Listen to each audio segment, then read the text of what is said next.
What a song choice by the sound team to usher us into the presence of the Lord. I have been married a long time. This has nothing to do with what I was going to talk about, but that song reminded me of it. I know I look 12 sometimes, but I'm 18. I'm going to be married 18 years this year, right? When you get married at 12, it's incredible, people. It is a real gift. But that is the song that we played to leave the dance floor that night. So that at our dry Baptist wedding. Yeah, in Jesus' name. In Jesus' name. I'm really glad it worked out because we got married young, and we joke about it. That's a joke and true, by the way. Like, it's crazy. We got married as children. All right, now to my sermon. All right, we're back. In 2019, I got to spend 2 weeks with Richard Rohr. I don't know if any of you know Richard Rohr. And he had just had a heart attack, and we didn't know if it was going to happen. There's maybe like 20 of us that got to spend just this intense time with him and really just like learn from a rabbi. Learn from somebody who's got so much wisdom. And if you don't know Richard Rohr, he's just somebody he's been around for decades, right? He's been doing this work for over 50 years. Probably evangelicals discovered him maybe about 10 years ago, but he's just been doing it for a long time. And what I love about Richard Rohr is it's not just that he's an incredible communicator and he's somebody who's really thought through things and he's re-simplified. There's something about him being Catholic for evangelicals that makes him feel safe. Like he's got his own trauma, but it's not our trauma, And so he can like talk about the Jesus thing and Christendom and the faith in a way where you're like, oh, it's fresh over here, but really it's just older and different. But the magic of Richard Rohr is Richard Rohr. If you ever just been around an old soul and they're just at peace with themselves, they're okay. They have nothing to prove. They have nothing to convince you of. And I long for it. I long for that peace where he just knows who he is. He just knows who God is. And it's something that I realize so much in our world is that I think it's the thing that we want. We want that type of wholeness. We want that type of peace. But to get there is actually a lot of work. We live in a society. Richard Rohr wrote a book called Falling Upward, where there's two halves of life. In the first half of life, we are trying to prove ourselves. We're trying to build things. We're trying to discover our identity sexually and economically and make ourselves, and that's okay. Like, that's part of what creates the world and builds the world because you got that energy, and you need to show people what's up. The problem is some of us don't find satisfaction or health or wisdom in the first half of life. So in the second half of life, we're still doing those things. The gift of a community, hopefully like a faith community, is you have some people who have gone through it, and then they're on the other side. They know that you don't know, but they don't need to prove that to you. They just get to be there for you and be a mirror for you in whatever you're trying to prove into the world. And that we need that kind of wisdom from one another. And Richard Rohr's level of peace, the wholeness that he represents, it's so evident that why it's there is that this is a man of practices.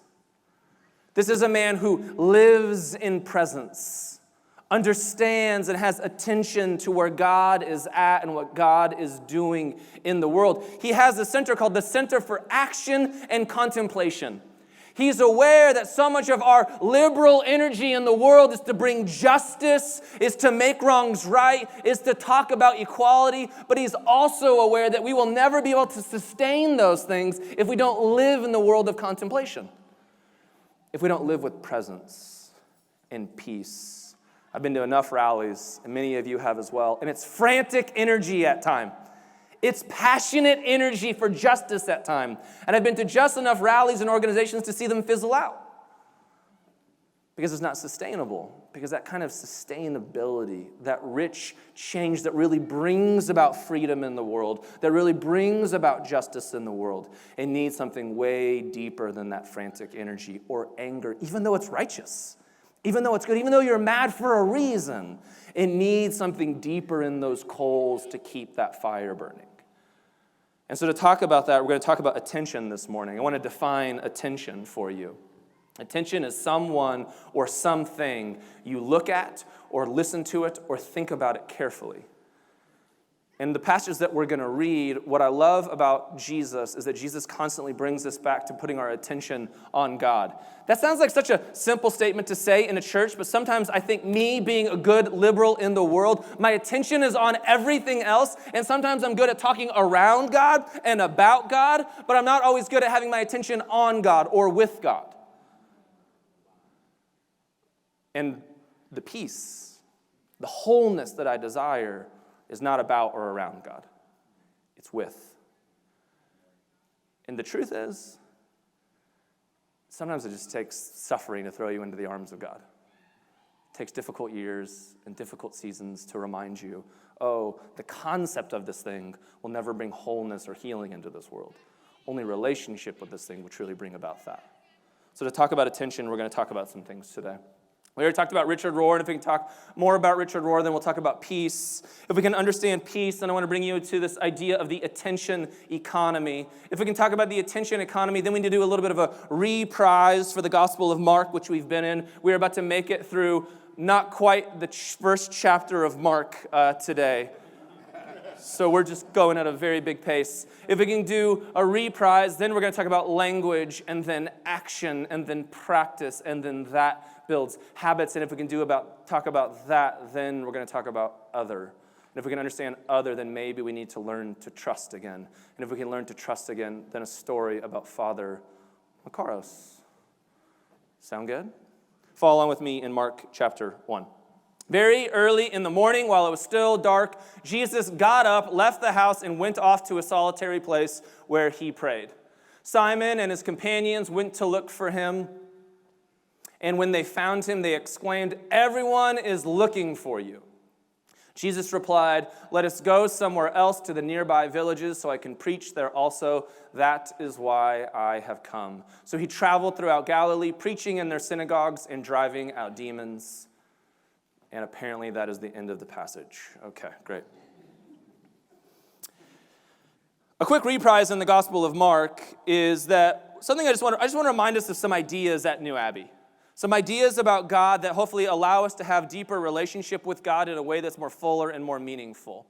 If you ever hear a version of God that sounds angry or bitter or vengeful, if you ever hear a version of God that excludes people or puts them down, or where the standard for humanity is that not that everyone is made equally in the image of God, then don't worry about that version of God. You don't have to fight those people. You don't have to prove them wrong theologically. You don't have to get in the comment section of Instagram and let them know that you also read a Rob Bell book. You don't need to do any of that. You just get to know that Jesus already came to show you a better version of who God is. Jesus already came to do that for you. Jesus shows us the best of who God is and the best of who we are. I've said this quote 1,000 times, and I'll say it again about Richard Rohr, that Richard Rohr says that Jesus came not to change God's mind about us, but to change our mind about God. I repeat those things 1,000 times in here until it seeps deep within our souls, until it's in our very DNA, where you no longer have to prove yourself to anybody. You no longer have to convince yourself of a God who is playing games with you. God is not. Jesus comes to show us this better version of who God is. Then in the Gospel of Mark, before this, what we see is that Jesus comes, and that at Jesus' baptism, in this first moment, before Jesus has done anything, just the very being of Jesus, that God speaks over him and says, "This is my Son, whom I love, and with whom I am well pleased." And what we realize here, and what we remember here, what we remind ourselves of here, is that if it's true of Jesus, it's true of me. That I am a child of God. I am loved. God is pleased with me. I don't have to prove that, show that, change that, do anything for that. That just is real. But to accept that, to know that I'm okay, will take a lifetime to surrender to. And then Jesus goes out, and the thing that Jesus does again and again and again is that Jesus heals. That's all of the stories before this. Jesus, by the way, you can't give what you don't have. Jesus is able to go out there and heal and to show that kind of compassion because he knows who he is.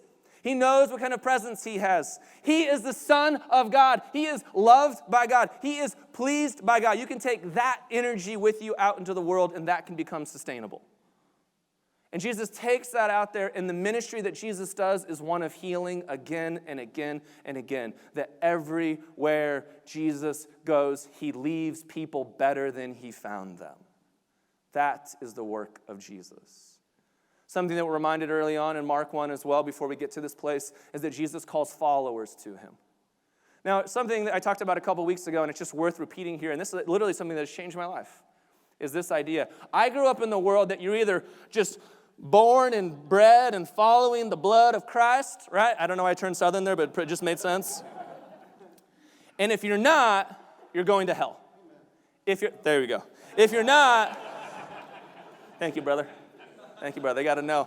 This is a side story. I love that you said that. One time I went to a church with my wife's family, and this is like a random church in Colorado, and this woman said to me, and she turned around, like they have like the greeting time, like you greet people, and she's like, is this your first time here? She's like, it is. She's like, what I love about this small congregation is we get to know the sin that's in one another's lives. And I'm like, yeah, that's, well, I got some shit to tell you, I'll tell you that.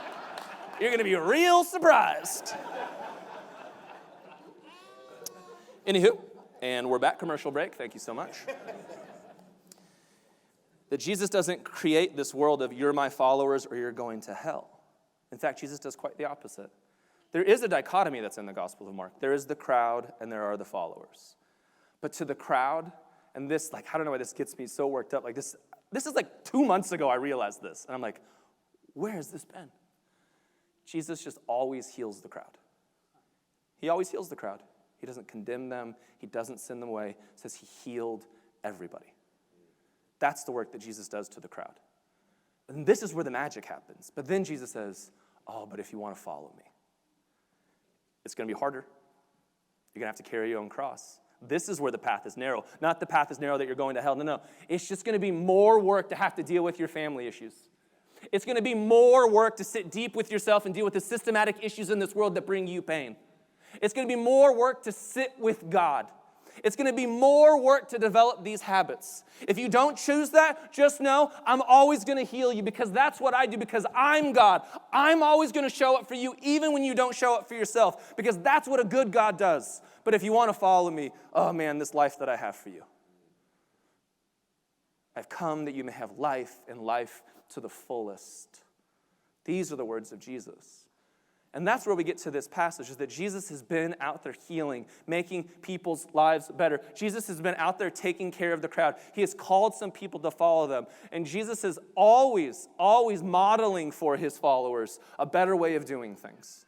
And this is not a story about more quiet time, although that's an important practice and kind of where we're going. This is not a story just about rest. This is a story about Jesus constantly drawing his attention to God. Constantly creating space where he can feel the presence of God. Constantly coming to that place because only out of that can he continue to heal. Can he continue to make lives better? Does he have something to offer the world? And what you see in the story is Jesus knows that he's in that solitary place. He's in that place of prayer. And immediately the demands of his life are on him again. They are knocking on the door. What are you doing? Everyone is looking for you. And he just says, let's go. Let's go to those villages. Let's heal those people. Let's make sure that we deal with the demons that are in their life.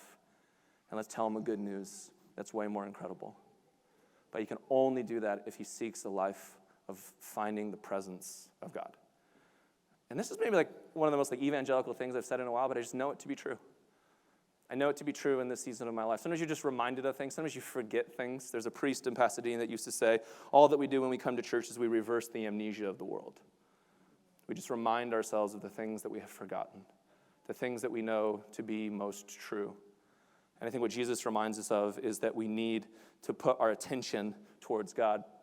There's this idea that I was introduced to in the last couple of weeks called the attention economy, that we all live in a world where everything about our economy is just demanding your attention. That's what it's trying to do. It wants to know that it can feed on your attention, that your attention equates to dollar signs. I'm not like the rapture pastor. It's the mark of the beast. People coming for you. They want you to scroll. But it's real. From an AI psychological perspective, the economy runs on your attention, on you focusing about it. And we know that it's real. How many of us wake up? The first thing we do is turn on those phones. Oh, yeah, those faces. And how good does that feel when you do it? when that email starts flooding in, you see that text messages from that family member, and you start to have that feeling starting off your day already. You opened it up, and you already saw someone won a primary, and you are losing your mind. We can go on and on and on. I'm just hypothetically throwing things out there is all I'm saying. But when we start our days like that, frantically engaged in in everyone else's attention, it impacts our life, and we don't have very much to give. Now we're scrambling to find attention for what we need. Now we're scrambling to find attention to give good attention to love and to compassion and to care and to goodness and to the beauty of the world, because our attention has already been scrambled from the very moment that we start. And Jesus is just simply modeling for us, how do we put our attention on God? That Jesus later on in the Gospel of John will say these things, would you abide in me as I abide in the Father, right? Abiding is just this idea of home. Come make home in me. Come make rest in me. Home where it's safe, where you can be here, where you're known, where you're cared for. I was having a conversation with my two boys, even on coming to church today, and we were talking about this idea of we always stand up for one another. We always defend one another as a family. We always speak the best about one another. My kids are 10, 8, and 6. That does not happen every day, people. We were at a baseball game last night, and my daughter was off running around, and there was some older girls, and they wanted to exclude my oldest son. And when you're a 6-year-old girl, and there are older girls there, you're like, they're the best, right? And sometimes you do it to the exclusion of the people that you love, and we're just having this conversation of, but not in our home. In our home that we do, if someone else is trying to exclude those that we love, we don't enter into that place. Because what we do is we create safety here in our home, that you can show up as the fullness of who you are and always be cared for and always be loved and always be known. And we will never sacrifice that so that we can go get a little approval over there and have a few more friends over there or whatever the thing is over there. And my kids know that at the deepest part of their beings, right? A 6-year-old can fully understand that. And that what Jesus is inviting us into is this place of understanding where home is at, of creating space in your life where you can go there and you can know, I'm okay here. I'm safe here. I'm good here. I can recharge here. There's this phrase that I got from Rob Bell 10 years ago. He put it in a book, and really it's just a really great synopsis of the Bible and Christian tradition. And it goes like this, that God is with us, God is for us, and God is ahead of us. God is with us is the story of the Nativity and of Christmas. God comes to be with us, Emmanuel. God for us is the story of Lent and of Easter. God is for us even when we can't be for ourselves. God ahead of us is the rest of the story of Scripture, that God is constantly ahead of the people of God, taking care of them even when they don't realize that God is taking care of them. It's a beautiful synopsis. Something I'm realizing more and more as I spend time in the Gospel of Mark and this season, as I spend time in contemplation and reading these stories about Jesus, is that I have spent so much time talking about God being with us, and I have forgotten my opportunity, my responsibility. If I'm choosing to be a follower, by the way, I don't have to be. And this is not one of those like, at the end of this, I'm going to ask you to raise a hand. Well, I will twice, but that's different. It's not that. Thank you for the laugh over there. That was nice. Thank you. I appreciate that. It really is. I can be the crowd. Jesus will show up and Jesus will heal me. But if I want to take this seriously, if I want to move into this deeper, richer life of following Jesus, if that's the thing that I want for my life, there's just a different responsibility to that.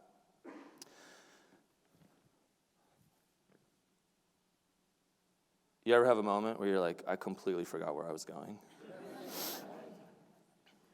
I'd never had one of those moments before. That's weird. I have to look at my phone. That is a good day. Can I tell you guys a story? This is a fun little story while I look at this thing. No, I actually don't know where I was going now. That's perfect. Great. Here we go. I was just like, I had like 3 conversations going on in my head. I was thinking about my kids this morning, and here we go. Be with God. Thank you so much. I could have just asked you guys. That was way easier. Round of applause, please. Being with God is something different that I need to practice. Here's how all practices work. If you don't practice something, you're not going to have that habit, and it's just not going to work for you. Have you ever tried learning a new language? I have downloaded so many apps to learn Spanish. It's absolutely incredible. To my surprise, looking at those apps twice and paying over $600, I have not learned any Spanish. I know it's mind-blowing. Yeah. ¿Cómo estás, mi amigos? Yeah, I can get a little bit by, but we're extent. You get it. Because I'm not practicing it. Jesus is always inviting us into a life of practice. How practice works is that there's some point in our life where we have to develop language around something. We develop language around it because we know that we want it and we believe that this thing is going to be good or whatever it is for our life. We do this all the time around New Year's. You tell yourself somewhere early November before Thanksgiving, there is going to be a time in my life where I work out, but it will definitely be in January in Jesus' name. So you start to develop a language about this time in your life that you're going to go work out or create a different habit that you want for yourself. The psychologists will tell us that when we develop a language for something that we want, to the first action step that we take, oftentimes it takes 6 months between that moment and this moment. You'll say, I want to go do these things, and then 6 months later, I buy my first pair of running shoes, or I finally get that 24-hour fitness subscription, whatever it may be, and then I start into the thing. So you start with language around something, and then eventually you take an action, but now the practices are way more difficult. And it takes months and months of practices for something to actually become a habit. And you just know when you have a habit in your life. I've had different seasons of habits. There was like 3 years of my life where I would go to a CrossFit gym 5 times a week. It just was a part of me. I would always make time for it. It was so easy to do, no big deal. And then there are other seasons of my life. It is just so painful to think about putting on a running shoe and running like 2 miles. And we all know that feeling inside of us. And what Jesus is trying to invite us into is not like this old school prescriptive model of like quiet time, that this is the way that you need to do it, and if you don't do it, you're never going to be connected to God. Jesus is constantly trying to open up and model for us a way of, look what fullness in life can look like. Look at the life that I offer the world, that when I leave people, I leave them better than I found them. Isn't that the life that you also want to offer the world? Look at this peace that I have, or this wholeness that I have. And the great thing that Jesus models for us is it's not a fairy tale. Jesus models this peace and Jesus models this wholeness through suffering, through betrayal, through pain, through people not believing in him, through his own family not showing up, for his friends not being there. It's real life. And Jesus models it for us in a different way. And so the thing that we think about is, what are some practices that we can begin to initiate where we turn our attention towards God? Again, I talked about this a couple weeks ago. I know that we all know how to do this because there's so many good liberals already in this room. You've shown up to a yoga class where they ask you to check in with yourself, and you can check in with place your feet on the ground, start to breathe. You know how to do that. You already know how to do it. You've learned mindfulness. My kids have a mindfulness teacher at their elementary school. It's 2024, people. That's incredible, right? We know how to teach this. And I think what Jesus brings us into is one step a little deeper from mindfulness and one step a little deeper from like an idea of quiet time, and just simply, where's your attention at? You can already bring your attention to yourself. Can you begin to bring your attention to this idea that God is there as well? And I believe that you can. I believe that we can. I believe it's a real thing that people practice all the time. I believe that it's really, truly only out of that deep depth of recognizing that there's other here with me as well, that we truly find life. And the reason for that is, there's going to come a day where you bring your attention to yourself, where you're practicing your own mindfulness and you don't have anything to give. Because you're a human being.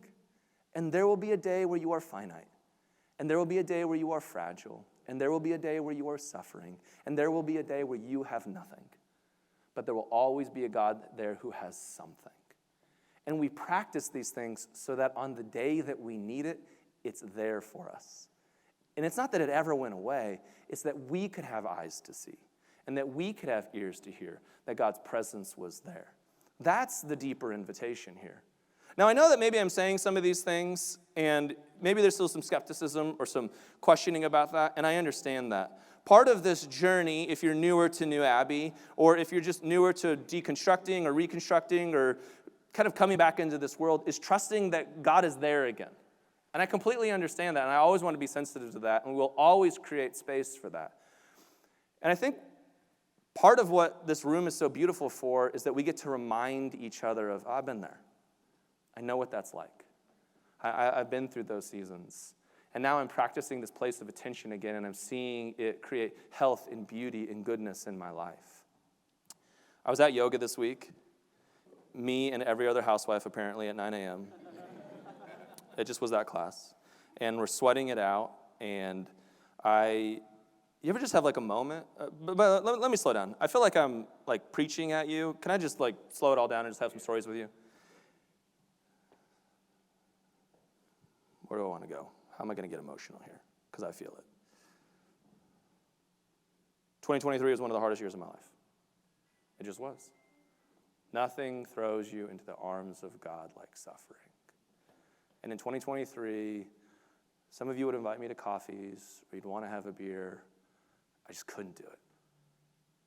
I didn't have the space within myself to hear your pain. I just didn't have it.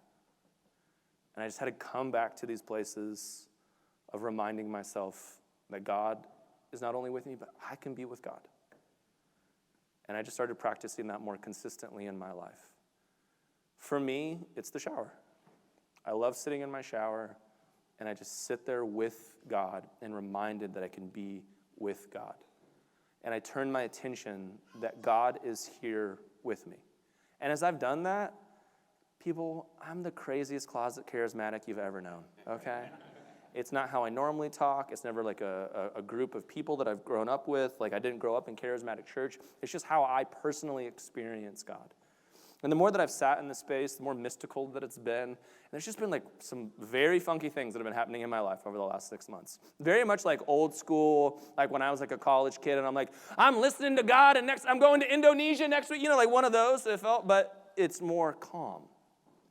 And it's more gentle.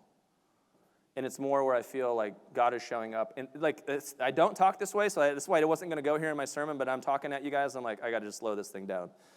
I have this moment. It was Monday night, and I'm sitting there with my kids, and as I've been practicing attention with God, that attention and that practice and that habit that I am with God carries with me outside of my space in the shower. I'm hearing and listening for it in a different way in the rest of my life, and I'm just sensing and listening to God there as I'm sitting on the couch with my kids, and I had just one of these moments that I should go to yoga tomorrow. I know that sounds crazy. I'm not trying to convince you that God was talking to me. I'm just telling you what I heard in that moment.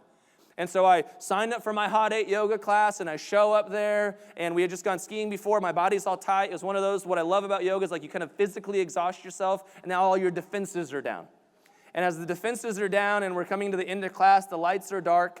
I had this moment last year where I would go to Hot 8 yoga through just a bunch of suffering and a bunch of pain, and at the end of yoga class, I would sit there and cry in the dark by myself because I just needed my defenses to be down, and I just was so sad. And at the end of yoga on Tuesday, I felt that need to cry again, and I was checking in with myself. I'm like, but I'm not sad. And I went outside in the rain, and I'm looking up, and I'm just kind of processing where I'm at. And then it hit me. I feel so overwhelmed and want to cry because I'm at peace. And I can't remember the last time that I've been at peace. And it was a reminder of, oh, thank you, God, for all of these reminders and all of this opportunity to practice being with you. There's going to come seasons in my life again, guaranteed, where I will not be at peace, or where things will go wrong, but I can be at peace, where I can keep coming back to this place. And that's what I want. That's really, I should have just saved you guys 20 other minutes and just told you that story, really. But that's what I want for this community. I realize more and more and more, all I'm trying to do and create here is create a space where you can be reminded of home within yourself, that God is there with you and you can be there with God, and that's the thing that's going to carry you on the journey. That's the gift, not some words that a pastor's going to say. Everything else we're doing is just creating the space for that. Maybe you get to bring your defenses down, drop your guards, and be reminded of a deeper truth, and that's the thing that's going to carry you.